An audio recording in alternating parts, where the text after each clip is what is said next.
Good afternoon and welcome to Broadband Breakfast Live Online for Wednesday, March 4th, 2026. I'm Drew Clark, CEO of Broadband Breakfast, and joined here in Barcelona with a wonderful panel of officials and experts in the telecommunications industry. So, number one, most of the networks, we provide unlicensed broadband radios to the world. So we see quite a bit of the growth that's going on for internet connectivity in every facet, from North America to Asia to Africa, et cetera, overall. Arguably, we're probably the largest provider of that type of equipment overall. And what we see at Mobile World Congress right now is still the need to connect. It's now not just beyond the normal major carriers. Every facet of the planet wants internet connectivity. It doesn't matter whether in rural parts of Africa to the bustling parts of New York City. Everybody still needs that connectivity. It's turning into not just a desire, it is a demand that people have this. Everybody is embracing AI, right? Every facet. We're even talking in terms of hardware, software, how AI is integrating more and more into your day-to-day operations. It's not really an issue now of efficiencies. Everyone is looking for that new revenue source. If you're a carrier coming in, optimization has occurred. Now people are looking for, how do I expand my business? How do I grow? And those are the two big conversations I'm seeing on and on again. Wonderful. Thank you, Jim. Let's move it down to I suppose at MWC this year, I've been really excited to see a lot of momentum in some really important spaces for us at UCLA. I would say in Europe, taking the European perspective, there's a huge focus on the topic of sovereignty in networks. So European telcos are really leading into government demand for sovereign European built solutions where there's control of all of the different dependencies in networks.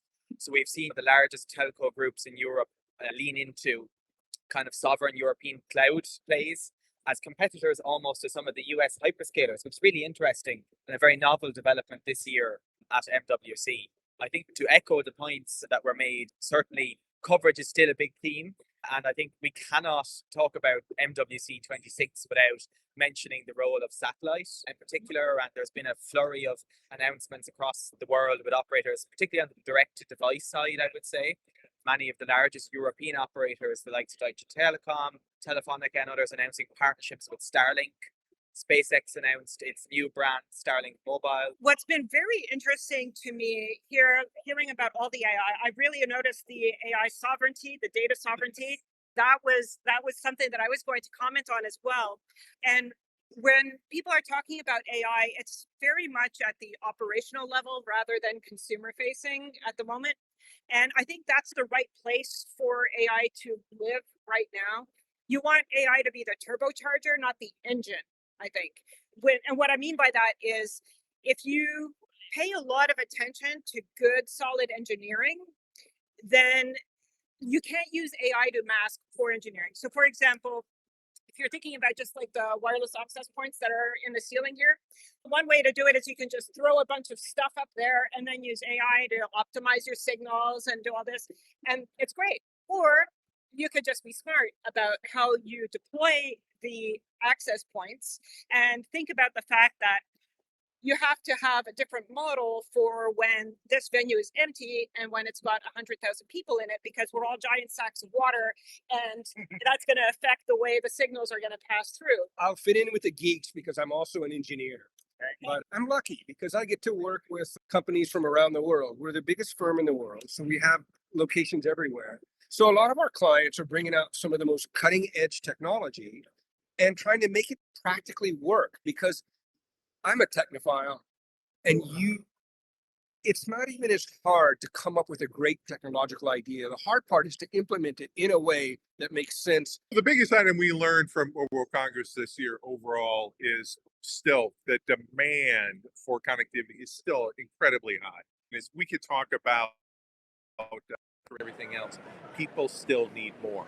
And it's literally getting to the level of, we'll call it utility. So in the US, we'll call it this way: water, power, you check on broadband. You need to know what the broadband is and where you live, where you go. And it's like that everywhere. It doesn't matter what corner of the planet you're on. Everyone now has that need, that desire. I'm going to touch on AI very quickly since it's a hot topic. I'm going to say the industry very much pitches 6G as AI centric, and that you need 6G for AI. And I actually take the opposite view, that 6G needs AI, but AI doesn't need 6G.